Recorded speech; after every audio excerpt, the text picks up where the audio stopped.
আসসালামু আলাইকুম সুপ্রিয় দর্শক। এবার উবাইদুল কাদের, ছাত্রলীগ সভাপতি সাদ্দাম সহ শীর্ষ 7 নেতার জন্য আইনজীবী নিয়োগ দিচ্ছে অন্তর্বর্তীকালীন সরকার।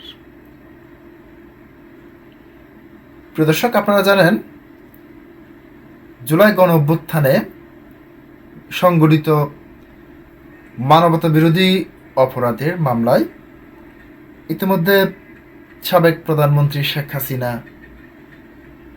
এবং তৎকালীন সরকারের মন্ত্রী, এমপি, ছাত্রলীগ, যুবলীগ এবং স্বেচ্ছাসেবক লীগের গুরুত্বপূর্ণ ব্যক্তি যারা রয়েছেন তাদের প্রত্যেকেরই বিরুদ্ধে এখন আন্তর্জাতিক অপরাধ ট্রাইব্যুনালে মামলা রয়েছে।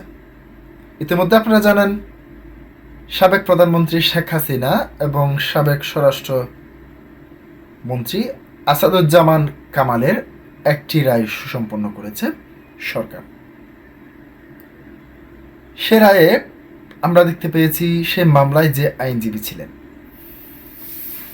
তার বিভিন্ন বিতর্কিত কর্মকাণ্ড।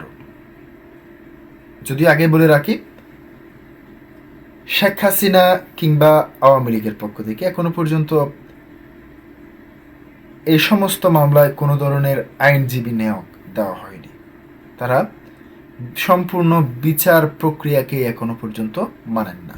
তারা ইতিমধ্যেই আপনারা জানেন সেই বিচার বয়কট করেছেন। আন্তর্জাতিকভাবে তারা বিভিন্নভাবে তাদের পক্ষে জনমত জরিপ কিংবা তৈরির চেষ্টা করে যাচ্ছেন।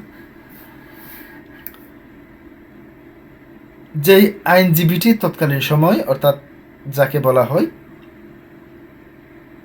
স্টেট ডিফেন্স, যেহেতু আসামির পক্ষ থেকে কোনো আইনজীবী যখন নিয়োগ দেওয়া হয়নি তখন রাষ্ট্রের পক্ষ থেকে একজন আইনজীবী নিয়োগ দেওয়া হয়েছিল। সেই ভদ্রলোকটি তিনি যেভাবে পুরো বিচার প্রক্রিয়াটিকে বিতর্কিত করেছিলেন, আপনারা জানেন রায়ের প্রায় 1 থেকে 2 মাস আগে তার একটি বিতর্কিত ভিডিও সামাজিক যোগাযোগ মাধ্যম সহ সব জায়গায় ছড়িয়ে পড়ে। এরপর আমরা দেখতে পেয়েছি মূল বিতর্কটি যেখানে হয়েছে, যেদিন আদালতে শেখ হাসিনা কিংবা সাবেক স্বরাষ্ট্রমন্ত্রী আসাদুজ্জামান কামালের বিরুদ্ধে মৃত্যুদণ্ডের রায় হলো, ঠিক সে সময় তিনি সাংবাদিকদের সঙ্গে হেসে হেসে কথা বলছেন এবং তার মুখের ভাষা, তার মুখের যে বক্তব্য, তার যে চেহারার ফেস কিংবা যেটাকে বলা হয় ইমোশন, সেই ইমোশনটি ছিল না। সেটিকে ঘিরে সামাজিক যোগাযোগ মাধ্যম সহ সব জায়গায় বিভিন্ন ধরনের পুরো বিচারিক প্রক্রিয়া নিয়ে আমরা দেখতে পেয়েছি এক ধরনের সমালোচনা তৈরি হয়েছে। এরপর অন্য যে সমস্ত মামলাগুলি রয়েছে শেখ হাসিনার, সে সমস্ত মামলাগুলিতে আমরা দেখতে পেয়েছি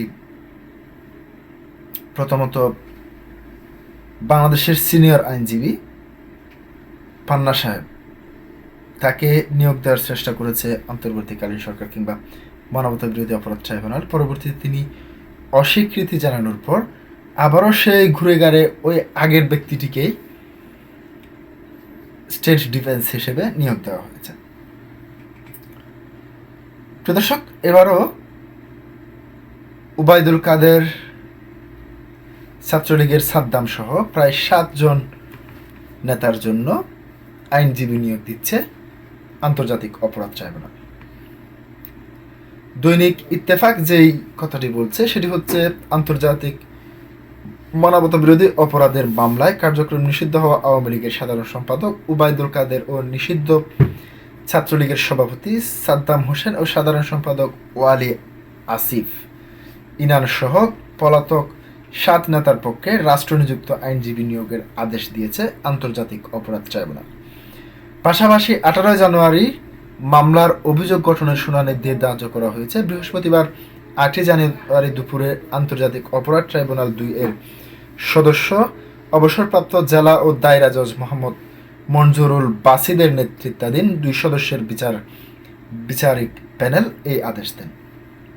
ট্রাইব্যুনালের অন্য সদস্যরা হলেন জেলা ও দায়রা জজ নূর মোহাম্মদ, শাহরিয়ার কবির। প্রিয় দর্শক, আজকে পর্যন্তই। আসসালামু আলাইকুম।